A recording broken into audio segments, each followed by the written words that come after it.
안녕하세요. 오늘 사연은 조금 길고 조금 오래된 이야기입니다. 하지만 그만큼 가슴 깊이 남습니다. 사연의 주인공은 장기만 씨, 74, 이제는 인생의 끝자락을 걷는 한 노인입니다. 그의 삶은 조용했고 또 한편으론 외로웠습니다. 김한 씨는 은퇴한 지 15년이 지났고 아내는 병으로 먼저 세상을 떠났습니다. 자식들은 어엿하게 컸습니다. 아들은 대기업 과장, 딸은 작은 사업을 일으켜 혼자 힘으로 성공했습니다. 그러니 주변 사람들은 말했죠. 장노인, 자식 농사 잘 지었네. 하지만 그건 남들 눈에 보이는 풍경이었습니다. 실제로는 두 자식 누구도 아버지를 찾지 않았습니다. 명절이 되어도 전화 한 통 없고 생일이 지나가도 조용했습니다. 아버지가 있다는 건 알고 있지만 그게 중요하지는 않은 사람들이 되어버린 겁니다. 장기만 씨는 처음엔 기다렸습니다. 바쁘겠지. 언젠가는 오겠지. 내가 잘못했나.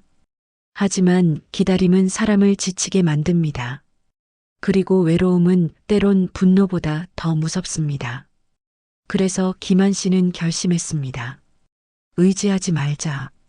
나는 내 삶을 스스로 지키겠다. 그렇게 그는 아무도 찾지 않는 낡은 단독주택에서 텃밭을 가꾸고 길고양이 밥을 챙기며 묵묵히 하루를 살았습니다. 그러던 어느 날이었습니다. 동네에 재개발 이야기가 들려오기 시작했습니다. 이 동네도 곧 아파트 들어선다더라. 빨리 땅 팔고 나가야지. 주변 사람들은 서둘렀습니다. 헐값이라도 팔고 떠나는 것이 손해는 아니라 생각했기 때문입니다. 하지만 김한 씨는 움직이지 않았습니다. 기다려보세. 이 동네 아직 끝난 거 아니야. 그 말에 사람들은 코웃음을 쳤습니다. 그 노인은 늘 저래. 세상 물정 모른다니까. 집도 무너질 판인데 뭘 기다린대. 하지만 그는 참았습니다. 그 누구보다 고집스러웠고 또 이상하게 확신이 있었죠. 그렇게 몇 해가 더 흘렀습니다. 어느새 동네는 철거가 거의 끝나고 김한 씨의 집만 홀로 남았습니다. 그때였습니다. 개발회사에서 직접 찾아왔습니다. 장기만님, 이 땅 꼭 필요합니다. 얼마든지 부르세요. 그 순간 김한 씨는 조용히 웃었습니다. 그래, 이제 내 차례로구먼. 결국 김한 씨는 보상금 105억 원을 받습니다. 이 사실은 아무에게도 말하지 않았습니다. 심지어 자식들에게도 단 한마디도 꺼내지 않았죠. 왜냐면 그는 알고 있었기 때문입니다. 돈을 말하면 사람의 눈빛이 달라진다는 것. 그리고 그 눈빛은 참 잔인하다는 것. 그날 이후 김한 씨는 하루하루가 달라졌습니다. 돈은 있었지만 쓸 곳이 없었습니다. 호화로운 소비도 럭셔리한 삶도 그에겐 어울리지 않았습니다. 하지만 한 가지는 꼭 해보고 싶었습니다. 진심 없는 가족에게 한 번쯤은 묻고 싶었던 말. 나라는 사람에게 당신은 진심이었나요? 그는 아주 오래된 코트를 꺼내 입었습니다. 찢어진 단추 하나 바랜 소매. 지팡이는 낡았고 신발은 터져 있었습니다. 사람들은 그를 거지 노인이라 부르기 딱 좋았죠. 그 모습으로 첫 번째로 찾아간 곳은 아들 도윤의 회사 근처였습니다. 퇴근 시간 즈음 근처 식당에서 아들을 기다리던 김한 씨. 얼굴에 반가움이 묻어났습니다. 도윤아, 나다. 아버지다. 하지만 도윤은 주변을 둘러보더니 당황한 얼굴로 말했습니다. 아버지, 여기 말고 저쪽으로 가요. 사람 많잖아요. 저도 회식 있어서 바빠요. 다음에 연락드릴게요. 그 말과 함께 아들은 아버지를 식당 밖으로 밀어내듯 나가버렸습니다. 김한 씨는 그 자리에 오래 서 있었습니다. 지팡이를 쥔 손이 떨리고 가슴이 시려왔습니다. 그래, 바쁘겠지. 바쁘니까. 하지만 그날 밤 도윤은 친구들과 고급바에서 웃고 있었습니다. 다음 날 김한 씨는 딸 미경을 찾아갔습니다. 미경은 깔끔한 차림에 고급 카페를 운영하고 있었죠. 미경아, 아버지다. 요즘 몸이 좀 안 좋아서 말이지. 딸은 잠시 망설이더니 카운터 쪽을 가리켰습니다. 여기 앉아 계세요. 손님 많아서. 아, 근데 병원비나 이런 건 좀 힘들어요. 요즘 경기도 안 좋고 직원 월급도 빠듯해서요. 김한 씨는 조용히 고개를 끄덕였습니다. 아니다. 그냥 얼굴 보려고 왔어. 그는 다시 천천히 일어났습니다. 이상하게 다리가 더 무겁게 느껴졌습니다. 그날 밤 김한 씨는 자식 둘의 얼굴을 떠올렸습니다. 아이 때는 그렇게 예쁘고 귀엽고 세상 누구보다도 소중했는데 지금은 그 누구보다도 낯선 사람이었습니다. 그날 밤 김한 씨는 혼자 작은 공원 벤치에 앉았습니다. 등 뒤로는 차가운 바람이 불고 손에 쥔 커피는 이미 식어 있었습니다. 어딘가 마음 한쪽이 갈라지는 느낌이 들었습니다. 이제 나는 어디로 가야 하지? 그렇게 며칠을 말없이 지내던 중이었습니다. 김한 씨는 오래된 재래시장을 찾았습니다. 오래전 아내와 자주 가던 그곳, 추억이 묻어나는 좁은 골목길, 그러다 우연히 낯익은 얼굴 하나를 마주했습니다. 김한 씨? 그녀는 윤소희, 65세. 젊은 시절 서로 마음을 품었지만 결국 헤어졌던 첫사랑. 소희 씨는 변함없는 눈빛으로 그를 바라봤습니다. 이게 얼마만이야? 아직도 이 동네에 있었구나. 김한 씨는 잠시 말이 없었습니다. 그리고 조용히 웃으며 고개를 끄덕였습니다. 살다 보니 나가질 못했지. 소희 씨는 그날 김한 씨를 오래 걷게 하지 않았습니다. 따뜻한 국밥집으로 데려가 조심스레 밥을 떠주며 물었습니다. 요즘은 어떻게 지내? 김한 씨는 대답하지 않았습니다. 그저 국밥을 한 숟갈 입에 넣고는 눈을 감았습니다. 무슨 맛이었는지조차 모를 정도로. 그 이후로 두 사람은 자주 마주치게 됐습니다. 소희 씨는 고집 부리지 않았고 김한 씨는 묻지 않는 그에게 마음을 열었습니다. 한참을 그렇게 지낸 어느 날 소희 씨가 말했습니다. 사람은 손 내밀었을 때 잡아주는 사람이 진짜 가족이야. 김한 씨는 고개를 떨궜습니다. 아무 말도 하지 않았지만 마음속 깊은 어딘가에서 뭔가 울컥 올라오는 게 느껴졌습니다. 며칠 후 김한 씨는 또 다른 결심을 합니다. 이번엔 자신이 가진 전부를 정리해 보기로 한 것이죠. 변호사 김 부장을 불렀습니다. 그는 믿을 만한 사람이며 무엇보다 친목이 깊은 인물이었습니다. 김 부장, 유 원장을 준비하세. 나 정리 좀 해야겠어. 김 부장은 말없이 고개를 끄덕였습니다. 그리고 며칠 후 유 원장이 완성됐습니다. 장기만은 본 유 원장에 따라 다음과 같이 자산을 처리하고자 합니다. 총 자산 105억 원 중 95억 원은 국내 노인복지재단 및 한부모 가정지원단체에 기부한다. 남은 5억 원은 나의 진심을 알아보고 손을 잡아준 단 한 사람에게 남긴다. 그 사람이 누구인지는 후견인 김 부장이 판단하며 당사자에게 직접 전달할 것. 김한 씨는 그 유 원장을 보며 조용히 중얼거렸습니다. 돈으로 사랑을 사려는 게 아니야. 사랑을 믿었기에 마지막으로 묻고 싶었을 뿐이야. 그 뒤로 김한 씨는 마지막 연극을 준비합니다. 그는 고급 호텔을 하나 빌렸고 두 자식에게 장기만 님의 후견인 초청장을 보냈습니다. 보낸 사람은 김 부장이었습니다. 초청장을 받은 아들과 딸은 큰 충격에 빠졌습니다. 아버지가 돌아가셨다고? 후견인? 장례식도 안 했는데 이게 뭐야? 그들은 서로 연락을 주고받았고 결국 고급 레스토랑 한쪽 자리에 모습을 드러냅니다. 화이트 테이블보, 정갈한 식기, 그리고 그 자리엔 뜻밖의 얼굴이 앉아 있었습니다. 장기만. 달라진 옷차림, 다듬어진 머리, 꼿꼿한 허리와 말끔한 셔츠. 그는 아주 평온한 얼굴로 두 자식을 바라봤습니다. 반갑구나. 도윤은 놀라 말을 잇지 못했고 미경은 어이없다는 듯 웃었습니다. 이게 뭐예요, 아버지? 장난하세요?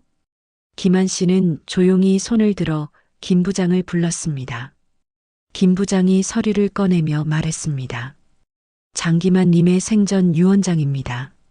정확히 말하자면 사망에 대비한 시뮬레이션 상속이죠. 그 말에 두 자식은 멍해졌습니다. 김한 씨는 조용히 입을 열었습니다. 나는 죽지 않았다. 다만 내가 죽었을 때 너희가 어떤 얼굴을 할지 보고 싶었을 뿐이다. 아버지, 그게 무슨 뜻이에요? 내가 말했잖냐. 회사 일이 바쁘다고. 너는 나를 거지처럼 쫓아냈지. 미경아, 넌 내 손을 뿌리쳤다. 돈이 없으니 병원도 가지 말라더구나. 두 자식은 얼굴이 붉어졌습니다. 도윤은 괜히 물컵을 쥐고 미경은 입술을 깨물었습니다. 그때 김 부장이 유언장을 낭독하기 시작했습니다. 본인은 105억 중 95억을 복지단체에 기부한다. 남은 5억은 내 삶을 진심으로 걱정하고 나를 사람으로 대해준 단 한 사람에게 남긴다. 그 이름은 윤소희. 순간 정적이 흘렀습니다. 미경이 먼저 소리쳤습니다. 그게 누구예요? 가족도 아닌데 왜? 도윤은 이를 악물고 말했습니다. 아버지, 이건 너무하시네요. 그때 김한 씨가 조용히 말했습니다. 넌 내 아들이지만 나는 자식에게 굽히지 않는다. 내가 원한 건 돈이 아니야. 사람 대 사람으로서 따뜻한 말 한마디였어. 너희는 날 돈 없는 노인으로 보고 문 밖으로 내쳤지. 하지만 소희는 묻지 않았어. 내가 누구인지, 얼마나 가졌는지. 그저 내 손을 잡아주었지. 두 자식은 아무 말도 하지 못했습니다. 그들의 마음속 깊은 어딘가에서 어쩌면 처음으로 아버지를 이해하게 된 순간이었을지도 모릅니다. 하지만 때는 늦었습니다. 유언장은 법적 효력을 갖췄고 그날 이후 김한 씨는 조용히 도시를 떠났습니다. 그날 이후 장기만 씨는 연락처도 남기지 않고 서울을 떠났습니다. 아무도 그가 어디로 갔는지 몰랐습니다. 자식들은 처음 며칠은 분노했고 그 다음 며칠은 당황했고 그리고 몇 주가 지나자 서서히 후회가 밀려왔습니다. 진짜로 아버지가 떠난 거야? 도윤은 퇴근 후 집에 혼자 앉아 TV를 켰다가 얼굴을 감쌌습니다. 뉴스에서 노인복지재단에 익명의 95억 기부자가 나왔다는 보도가 흘러나왔고 그때서야 모든 게 현실로 다가온 겁니다. 미경도 마찬가지였습니다. 카페 안엔 손님이 가득했지만 그녀는 멍하니 유리창만 바라보고 있었습니다. 창밖으로는 똑같은 노인이 유모차를 끌고 지나갔고 그때마다 마음이 철렁했습니다. 아버지였으면 난 또 못 알아봤을까? 하지만 후회란 늘 늦습니다. 누군가의 마음이 닿는 속도보다 우리의 반성은 한 발 느린 법이죠. 그동안 장기만 씨는 어디에 있었을까요? 그는 바닷가 근처 작은 도시로 내려갔습니다. 그곳엔 오래된 찻집 하나가 있었습니다. 그리고 그 찻집의 간판엔 이렇게 쓰여 있었죠. 기억의 온도. 주인장은 김한 씨와 윤소혜 씨. 둘은 매일 아침 문을 열며 따뜻한 커피를 내렸고 오후에는 책장 정리를 하며 차를 준비했습니다. 찻집엔 늘 손님이 많진 않았습니다. 하지만 이상하게도 늘 누군가 한 사람쯤은 머물다 가곤 했습니다. 그들은 대부분 혼자였습니다. 늙은 어르신, 갓 이혼한 엄마, 일을 잃은 청년. 김한 씨는 그들을 보면 웃었습니다. 저 사람들 예전 내 모습 같구먼. 그러곤 꼭 편지 한 장을 건넸습니다. 혼자라도 괜찮아요. 당신은 충분히 누군가에게 소중한 사람입니다. 누구도 알아주지 않더라도 나는 믿습니다. 그 편지를 받은 사람들은 조용히 눈물을 흘리곤 했습니다.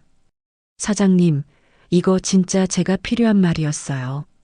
그리고 그들 중 몇몇은 다음 주 다시 찾아왔고, 어떤 이는 손에 작은 꽃을 들고 왔고, 어떤 이는 직접 만든 쿠키를 놓고 갔습니다. 김한 씨는 웃으며 말했습니다. 이젠 내가 받는 차례가 되었구먼. 그의 삶은 단출했습니다. 하지만 하루하루가 꽉 차 있었습니다. 누군가를 위로하고 또 누군가에게서 위로받는 시간들. 그는 그 찻집을 두 번째 가족이라 불렀습니다. 그렇게 몇 달이 지나갔습니다. 가을이 깊어가던 어느 날 찻집 문이 조용히 열렸습니다. 낯익은 그림자 두 사람, 장도윤과 장미경.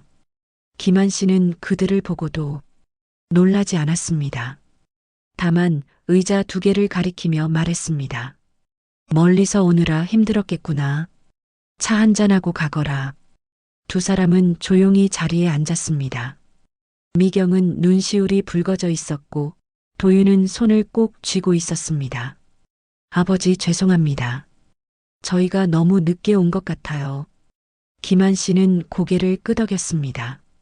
그러곤 말했습니다. 늦지 않았어. 진심은 시간이 지나도 전해지게 되어 있거든. 하지만 예전의 너희는 진심이 아니었다는 것만은 기억해 두어라. 사람은 언제나 실수할 수 있다. 하지만 그 실수를 반복하면 그건 죄가 되지. 두 자식은 조용히 고개를 숙였습니다. 그날 세 사람은 아무 말 없이 차를 마셨습니다. 창밖엔 은행잎이 떨어지고 있었고 찻집엔 클래식 음악이 잔잔히 흐르고 있었습니다. 김한 씨는 마음속으로 중얼거렸습니다. 이제야 조금 내가 사람으로 인정받는 것 같구나. 그리고 그날 밤 김한 씨는 윤소의 시와 함께 노트 한 권을 펼쳤습니다. 그 안엔 매일 적어둔 손님들의 사연이 담겨 있었습니다. 어떤 이는 가족에게 버려졌고, 어떤 이는 실패한 사랑으로 떠났고, 어떤 이는 아무 말도 하지 않고 그저 울다 갔습니다. 그 노트를 덮으며 김한 씨는 말했습니다. 우린 그저 말을 들어줄 뿐인데 그게 이렇게 필요한 사람이 많더라고. 소희 씨는 미소 지었습니다. 김한 씨가 말했잖아. 말이란 건 돈보다 오래가는 힘이 있다고. 김한 씨는 고개를 끄덕였습니다. 그래, 난 이제야 그 말을 믿어. 그렇게 또 하루가 지나갔습니다. 조용하고도 따뜻하게. 며칠 뒤 가을비가 내리던 아침이었습니다. 찻집 기억의 온도는 평소처럼 조용히 문을 열었습니다. 장기만 씨는 비 오는 날이면 평소보다 조금 더 서둘렀습니다. 비에 젖은 우산을 말릴 수 있도록 문 앞에 천 하나 더 걸고 바닥엔 미끄럽지 않게 고무 매트를 깔아두었습니다. 이날도 어김없이 그 작은 준비를 끝내고는 김한 씨는 문을 활짝 열었습니다. 그리고 그 순간 그는 잠시 멈춰 섰습니다. 문 앞에 누군가 서 있었습니다. 흠뻑 젖은 차림, 낯익은 얼굴이었습니다. 장도윤. 그는 두 손을 가지런히 모은 채 고개를 숙이고 있었습니다. 아버지, 저 오늘 하루만 여기서 일해도 될까요? 김한 씨는 대답하지 않았습니다. 다만 조용히 문 안으로 몸을 비켜주며 말했습니다. 우산은 거기 두고 앞치마는 저기 있다. 그날 하루 도윤은 말없이 커피를 내렸고 말없이 손님들 테이블을 닦았습니다. 그 모습은 서툴렀지만 그의 손길엔 진심이 담겨 있었습니다. 김한 씨는 그 모습을 조용히 지켜보다 작은 노트를 꺼내 그날의 일기를 적기 시작했습니다. 오늘 아들이 내 옆에 앉았다. 하루 종일 말 한마디 하지 않았지만 마음이 손끝으로 전해지는 날이었다. 다음 날은 미경이 찾아왔습니다. 그녀는 말없이 쿠키 상자를 내밀며 말했습니다. 이거 제가 만든 디저트예요. 커피랑 같이 내주면 좋을 것 같아서요. 김한 씨는 고개를 끄덕였습니다. 다음엔 내가 직접 손님한테 줘봐라. 그날 이후 찻집은 조금 달라졌습니다. 커피 옆엔 도윤이 직접 만든 레몬청이 올랐고 디저트 코너에는 미경이 만든 브라우니가 놓였습니다. 사람들은 말했습니다.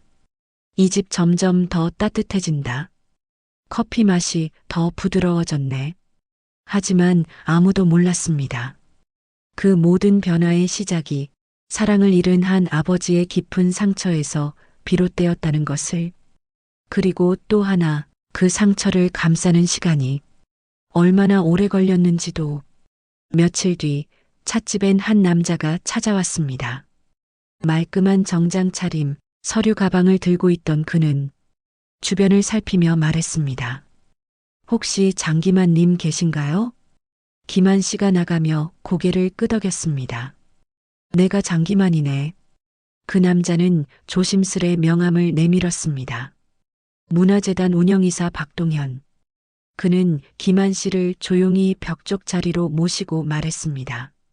저희가 최근 노인복지재단과 한부모 가정지원단체를 통해 익명의 95억 기부자 이야기를 접했습니다.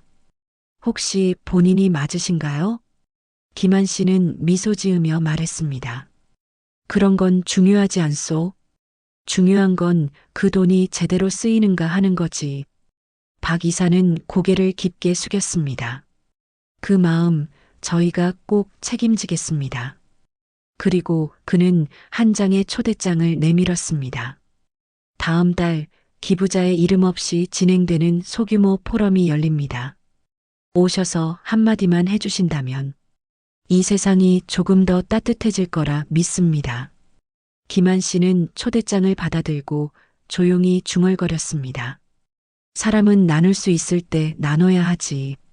죽고 나면 말할 기회도 사라지니까. 그날 밤 김한 씨는 책상 앞에 앉았습니다. 손에는 작은 연필 한 자루. 그는 조심스레 편지를 써내려갔습니다. 소희에게. 언젠가 당신이 내 손을 잡아주었을 때 난 그 손 안에 내 모든 외로움이 씻겨나가는 걸 느꼈소. 그리고 지금 나는 더는 미움 없이 사람들을 바라볼 수 있게 되었소. 자식들도 이제는 나를 사람으로 다시 보고 있소. 그게 다 당신이 내게 했던 그 한마디 때문이었소. 당신이 거기 있어서 나는 참 고마워요. 이젠 내가 그 말을 누군가에게 해주고 싶소. 당신이 내 인생에 남은 유일한 따뜻함입니다. 김한.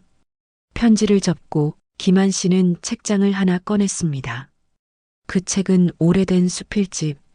표지가 해지고 모서리가 다른 책이었습니다.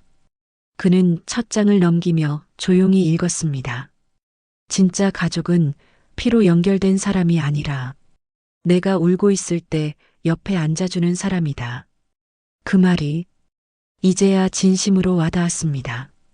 그날 이후 찻집에는 작은 변화가 생겼습니다. 김한 씨의 허락 아래 도윤과 미경은 일주일에 이틀씩 찻집에서 일을 돕기 시작했습니다. 이름표를 달진 않았지만 그들의 눈빛은 매주 조금씩 바뀌었습니다. 처음엔 미안함이, 그 다음엔 어색함이, 그리고 마지막엔 존경이 자리 잡았습니다. 아버지를 아버지로만 보던 두 사람은 그제서야 장기만이라는 사람을 보기 시작한 겁니다. 가을이 지나고 겨울이 문턱에 들어섰습니다. 찻집 기억의 온도에는 작은 크리스마스 트리가 세워졌고 창문엔 아이들이 남긴 손바닥 모양의 눈사람 그림이 붙었습니다. 김한 씨는 매일 아침 트리에 전구를 하나하나 켜며 말했습니다. 세상엔 여전히 따뜻한 게 있어. 윤소혜 씨는 그 곁에서 조용히 웃으며 대답했죠. 당신이 그렇게 믿어주니까 그런 거예요. 그렇게 따뜻한 공간에서 누구도 추위에 떨지 않도록 하루하루를 만들어가는 사람들. 그런데 어느 날 찻집 문 앞에 익숙한 그림자가 서 있었습니다. 흰 눈을 맞으며 조심스레 걸음을 옮기던 여자. 김한 씨는 문 너머로 그녀를 보며 속삭였습니다. 미경이구먼. 딸 미경은 커다란 붉은 목도리를 두르고 있었고 손에는 조그마한 꽃다발이 들려 있었습니다. 아버지 여기요. 김한 씨는 조용히 꽃을 받아들었습니다. 무슨 날이냐? 미경은 수줍게 웃으며 말했습니다. 그냥요. 처음으로 아버지한테 뭘 드려보고 싶었어요. 그리고 잠시 뒤 도윤도 문을 열고 들어왔습니다. 손에는 포장된 작은 상자가 들려 있었죠. 아버지, 이거 제가 만든 원두예요. 한번 블렌딩해 봤어요. 기억의 향이라고 이름 붙였는데 김한 씨는 천천히 상자를 열고 작게 고개를 끄덕였습니다. 향이 좋구먼. 세 사람은 그날 하루 종일 같은 공간에 앉아 있었습니다. 어색했던 침묵은 점점 잔잔한 말소리로 바뀌었고 그 말소리는 곧 웃음으로 이어졌습니다. 마침내 오래 걸려 돌아온 가족이라는 이름. 피로 묶인 이름이 아닌 진심으로 연결된 마음이었습니다.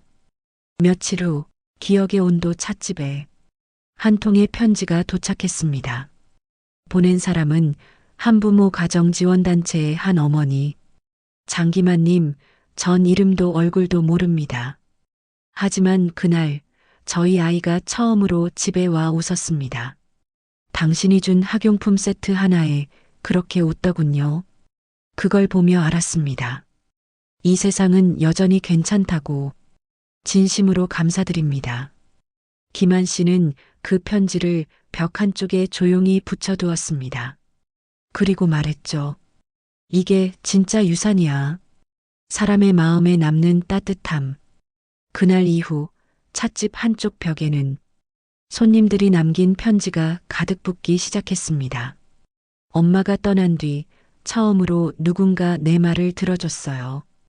혼자였다고 생각했는데 아니었네요. 여기 커피 향은 울음을 닦아주는 냄새 같아요. 그 편지들은 하나둘씩 모여 작은 기억의 도서관이 되어갔습니다. 시간은 또 흘렀습니다. 어느덧 봄이 다가오는 2월. 김한 씨는 소희 씨와 함께 작은 계획을 세웠습니다. 이제 우리가 받았던 만큼 누군가에게 말해주는 시간을 가져보자고. 그래서 시작된 게 마음 수업이었습니다. 매주 일요일 찻집 문을 닫고 사전 신청을 받은 6명만 초대해 그들이 각자 삶을 나누는 시간. 그 자리에서 누구도 이름을 묻지 않았고 직업도 나이도 묻지 않았습니다. 그저 말했습니다. 오늘 하루 당신의 이야기를 들려주세요. 그 수업에서 가장 먼저 입을 연 건 10대 청소년이었습니다. 전 엄마가 절 놓고 떠난 이후 누구한테도 내 얘기를 못했어요. 그리고 그는 고개를 들며 말했습니다. 근데 오늘은 말하고 싶어요. 그냥 하고 싶어요. 김한 씨는 고개를 끄덕이며 말했습니다. 그래, 너는 지금 이 순간 누구보다 용감한 사람이야. 그날 그 말 한마디에 소녀는 펑펑 울었습니다. 그리고 말했습니다. 이런 말 처음 들었어요. 진짜 가족도 아닌데 이렇게 다정한 말. 김한 씨는 조용히 웃었습니다. 진짜 가족은 피가 아니라 마음으로 연결된 사람들이란다. 그 한마디는 곧 기억의 온도 찻집의 슬로건이 되었습니다. 우리는 마음으로 이어진 사람들입니다. 하루는 도윤이 아버지에게 물었습니다. 아버지, 만약 그때 우리가 아버지를 외면하지 않았다면 이 모든 건 달라졌을까요? 김한 씨는 말없이 창밖을 바라보았습니다. 그리고 조용히 대답했습니다. 아마 그랬겠지. 하지만 그랬다면 이런 식으로 우리가 다시 만나는 일도 없었을 거야. 가끔은 잃고 나서야 깨달아지는 게 있어. 그리고 그 깨달음은 앞으로의 시간들을 더 귀하게 만들어주지. 도윤은 그 말을 오래도록 곱씹었습니다. 그리고 처음으로 아버지의 등을 조심스레 두드렸습니다. 감사해요, 아버지. 그 말에 김한 씨는 고개를 끄덕였습니다. 나도 고맙다. 그 둘 사이에 오래 닫혀있던 문 하나가 그날 조금씩 열렸습니다. 봄이 완연해질 무렵 기억의 온도 찻집 앞에는 매일 기다리는 사람들이 생겼습니다. 누군가는 외로움을 안고 누군가는 상처를 품고 또 어떤 이는 단지 따뜻한 말 한마디가 필요해서 찾아왔습니다. 장기만 씨는 매일 아침 커피를 내리고 책장을 정리하며 조용히 손님을 맞았습니다. 어느 날은 한 어르신이 찾아왔습니다. 그는 커피 한 잔을 놓고 한참 동안 아무 말도 없이 앉아 있었습니다. 그 침묵 끝에 나온 말은 단 한마디였습니다. 나 이제 갈 데가 없더라고. 김한 씨는 조용히 앉아 말했습니다. 그럼 오늘은 여기 있읍시다. 오늘 하루는 우리가 같이 있으면 되지 않겠소? 어르신은 아무 말 없이 고개를 끄덕였고 그날 밤 찻집 문이 닫힐 때까지 그는 한자리에 조용히 앉아 있었습니다. 그런 사람들이 점점 늘었습니다. 찻집은 카페가 아닌 작은 쉼터가 되어갔습니다. 누군가는 말했습니다. 여기 오면 꼭 마음에 붕대를 감아주는 기분이에요. 그 말을 들은 미경은 처음으로 눈시울이 붉어졌습니다. 예전엔 그런 말을 들으면 아버지가 왜 저렇게까지 하는지 이해가 안 됐는데 지금은 나도 이 일하고 싶어졌어요. 김한 씨는 그 말을 듣고 잠시 눈을 감았습니다. 그리고 천천히 말했습니다. 고맙다, 미경아. 이제야 내가 평생 하고 싶던 말을 너한테 들었구나. 며칠 뒤 찻집엔 오래도록 보지 못했던 손님이 돌아왔습니다. 윤소의 씨였습니다. 그녀는 가벼운 기침을 하며 말했죠. 나 잠깐 병원에 다녀왔어요. 김한 씨는 놀라며 물었습니다. 어디 아픈 건 아니고? 소희 씨는 웃으며 말했습니다. 몸은 조금 피곤하지만 마음은 늘 여기 덕분에 따뜻해요. 그녀는 여전히 조용했고 김한 씨의 말에 귀 기울였고 가끔은 먼저 그의 손을 꼭 잡아주었습니다. 그 손이 김한 씨에겐 세상 어떤 말보다 더 깊은 위로가 되곤 했습니다. 하루는 도윤이 찻집 앞 작은 화단을 정리하다 말했습니다. 아버지, 저 이거 심어볼까요?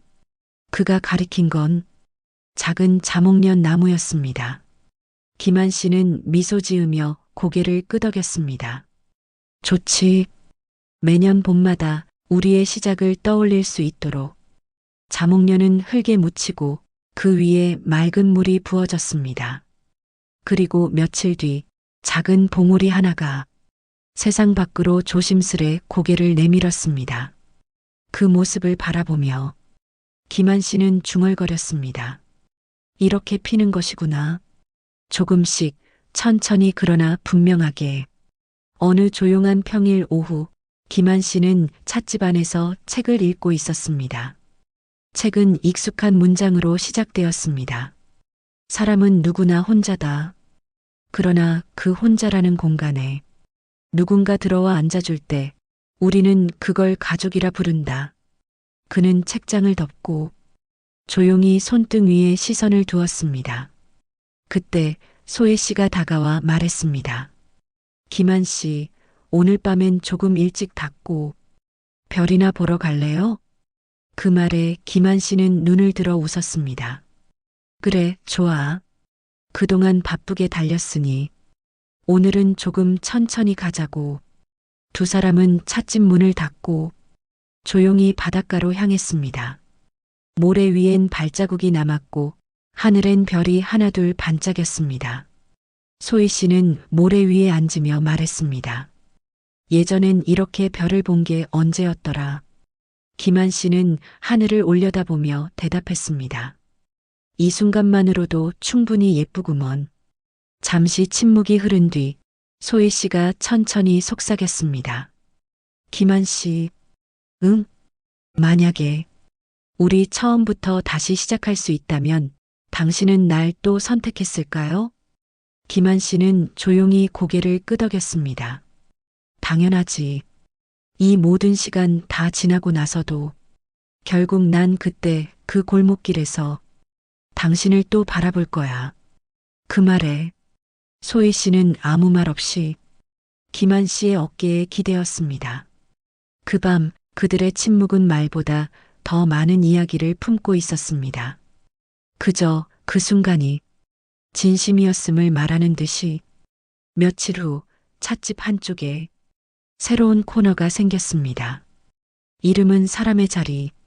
누구든 익명으로 자신이 원하는 이름을 적고 그 아래 한 줄 편지를 쓸 수 있는 공간. 보고 싶은 사람에게, 과거의 나에게, 용기 내고 싶은 누군가에게 그 벽엔 하루하루 편지가 쌓여갔습니다. 엄마, 나 잘하고 있어요. 이름 모를 손님, 당신의 미소가 참 고마웠어요. 아버지, 이제야 당신을 이해하게 됐습니다. 그 벽을 바라보던 도윤이 작게 중얼거렸습니다. 이 벽 꼭 우리 가족 같다. 김한 씨는 그 말에 조용히 웃으며 대답했습니다. 가족이라는 건 결국 서로가 서로를 기억해 주는 거야. 누가 떠나든 누가 늦든 서로의 이름을 마음에 담고 있는 것. 그게 가족이지. 봄의 끝자락 장기만 씨는 어느 날 아침 유난히 일찍 찻집 문을 열었습니다. 평소보다 더 고운 셔츠를 입고 머리도 깔끔하게 빗었습니다. 거울 앞에 잠시 서 있던 그는 혼잣말로 중얼거렸습니다. 오늘은 좋은 하루가 될 것 같구먼. 그날따라 햇살이 유독 맑았고 바람은 적당히 불었으며 찻집엔 아침부터 손님이 끊이지 않았습니다. 윤소혜 씨는 평소처럼 부드러운 커피를 내렸고 미경은 갓 구운 파운드 케이크를 꺼냈습니다. 도윤은 자목련 아래 작은 테이블을 닦고 있었습니다. 그러다 문득 김한 씨가 창가에 앉아 책을 읽는 모습이 보였습니다. 그 모습은 무척 평화로웠습니다. 햇살 아래 고요하게 앉아 있는 노인의 모습. 얼굴에 묻은 세월은 깊었지만 그 안에 담긴 마음은 잔잔했습니다. 하지만 이상하게도 그날따라 시간이 조금 느리게 흐르는 것 같았습니다. 정오쯤 김한 씨는 책을 덮었습니다. 그리고 자리에 앉은 채로 조용히 한 장의 편지를 꺼냈습니다. 편지는 도윤과 미경 앞으로 쓰여 있었고 그가 읽은 마지막 책의 책갈피에 꽂혀 있었습니다. 도윤아, 미경아, 이제는 너희를 내 자식이 아닌 한 사람의 어른으로 바라보게 되었구나. 예전엔 왜 그렇게 서운했는지, 왜 그렇게 마음이 다쳤는지 이제는 알 것 같단다.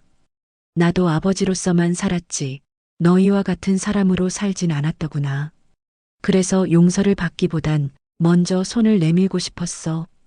그 손을 잡아줘서 고맙다. 너희 덕분에 난 내가 누구였는지를 잊지 않게 되었단다. 이 다음 삶이 있다면 그땐 더 잘해보자꾸나. 마이너스 아버지가. 그날 저녁 찻집을 마무리하던 도윤이 창가에 앉은 아버지의 모습을 보고 다가갔습니다. 아버지, 오늘따라 조용하시네요. 김한 씨는 말없이 창밖을 바라보다가 고개를 돌렸습니다. 도윤아, 살다 보면 이런 날도 있는 거란다. 어떤 날이요? 그냥 마음이 아주 고요한 날. 그 말 이후 김한 씨는 말이 없었습니다. 그리고 다음 날 아침 찻집 문이 열리지 않았습니다. 미경이 먼저 와서 조용히 문을 두드렸고 도윤이 급히 열쇠를 찾아 들어왔습니다. 그 순간 그들은 알 수 있었습니다. 아버지는 자신이 가장 사랑했던 공간에서 가장 평화로운 얼굴로 세상을 떠난 것이었습니다. 책상 위엔 다 읽은 책 한 권과 두 잔의 찻잔이 나란히 놓여 있었고 그 옆엔 소희 씨가 정성껏 말려둔 자목련 잎이 놓여 있었습니다. 그 광경은 마치 그가 마지막 순간까지 자신의 삶을 그대로 받아들이고 떠났음을 말해주는 것 같았습니다. 며칠 뒤 찻집에서는 작은 추모식이 열렸습니다. 많은 이들이 몰려들었습니다. 이름 모를 손님들, 한 번 울고 간 청소년들, 매주 편지를 붙이던 외로운 어르신들, 그리고 자식인 도윤과 미경, 윤소혜 씨까지. 도윤은 그날 흰 셔츠를 입고 편지를 읽었습니다. 아버지는 우리가 사랑을 놓쳤을 때도 묵묵히 기다려주셨습니다. 우리가 가족이라는 이름을 부끄럽게 했을 때도 다시 시작할 기회를 주셨습니다. 이제 저희는 그 따뜻함을 이어가겠습니다. 미경은 마지막으로 아버지가 남긴 찻집 슬로건을 읽었습니다. 우리는 마음으로 이어진 사람들입니다. 그 말이 벽에 새겨지고 사람들 가슴에도 남았습니다. 그날 이후 기억의 온도 찻집은 계속해서 문을 열었습니다. 운영자는 도윤과 미경, 그리고 매주 함께하는 자원봉사자들. 그들은 아버지가 남긴 방식 그대로 사람의 마음을 듣고 적고 따뜻한 차와 함께 건넸습니다. 벽에는 여전히 편지가 붙고 사람의 자리엔 새로운 목소리가 들려옵니다. 어떤 소녀는 말했습니다. 여기 오면 진짜 어른이 내 얘기를 들어줘요. 어떤 노인은 말했습니다. 이젠 나도 누군가의 따뜻한 사람이 되어 볼랍니다. 그리고 찻집 창가 늘 장기만 씨가 앉았던 자리에 작은 자목련이 피었습니다. 사람들은 그 나무를 기만 나무라 불렀습니다. 그리고 누군가 처음 이 찻집을 찾아올 때면 직원들은 말했습니다. 오늘은 그 자리에 앉아보세요. 여기서 시작된 이야기들이 많거든요. 밤이 깊은 어느 날 윤소혜 씨는 문을 닫고 조용히 나무 옆 벤치에 앉았습니다. 별이 가득한 하늘 아래 그녀는 작은 목소리로 말했습니다. 김한 씨, 당신이 말했죠. 사람의 온도는 느리지만 끝까지 닿는다고. 이젠 알아요. 당신이 남긴 건 100억보다 더 큰 유산이에요. 바로 사람들 사이에 머무는 온기. 그 말과 함께 소희 씨는 가만히 눈을 감았습니다. 그 순간 자목련 꽃잎 하나가 살며시 떨어졌습니다. 그건 마치 누군가의 손길처럼 부드럽고 다정하게 그녀의 어깨에 닿았습니다. 세월이 흐르고 기억의 온도 찻집은 이제 이 지역의 작은 명소가 되었습니다. 관광지가 아닌 지친 이들의 마음을 위한 쉼표 같은 공간. 학생부터 어르신까지 누구든 조용히 머물 수 있는 그곳. 찻집 입구에는 여전히 작은 문구가 걸려 있었습니다. 사람은 사람의 말로 살아간다. 그 문장을 읽고 처음 방문한 사람들은 고개를 갸웃했지만 돌아갈 때쯤엔 알게 됩니다. 그 문장이 이 공간에 깃든 진심이라는 것을요. 한 여름 찻집에 젊은 남자가 찾아왔습니다. 긴 머리를 묶은 모습, 어딘가 낯선 눈빛.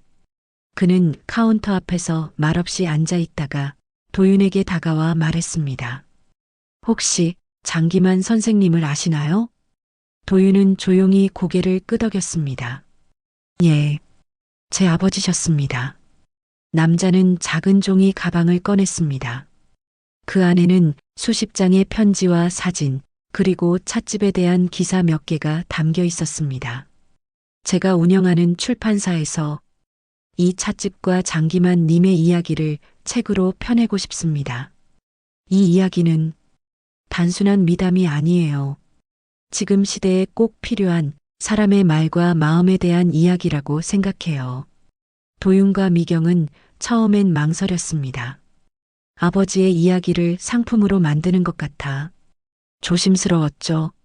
하지만 출판사 직원들이 그동안 찻집을 직접 방문하며 써내려간 수기와 기록을 읽고 나선 그들은 천천히 고개를 끄덕였습니다. 조건이 있어요.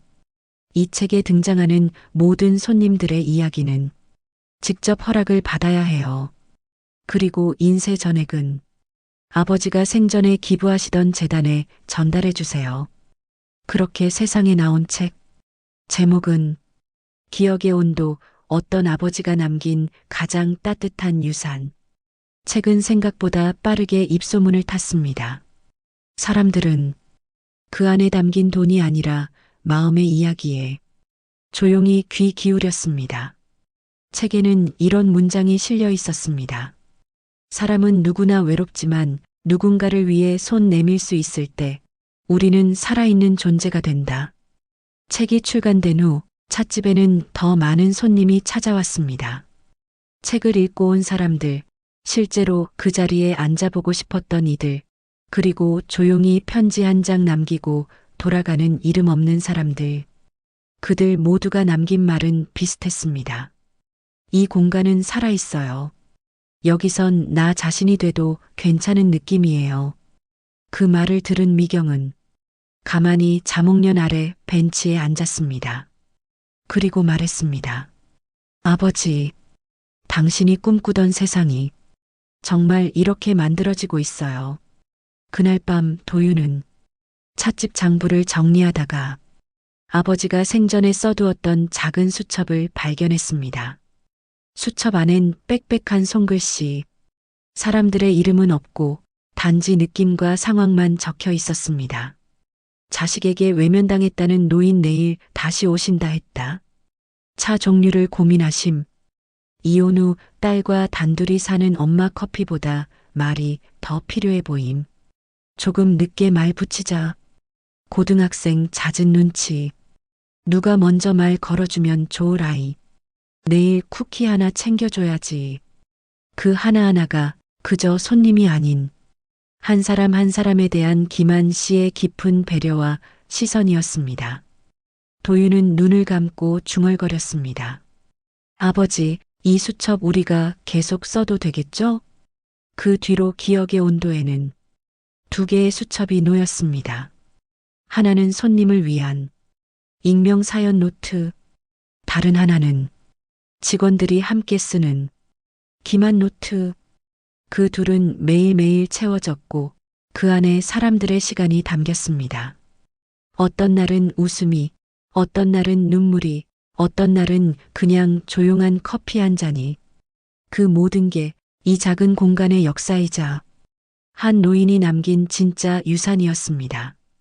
봄, 여름, 가을, 겨울.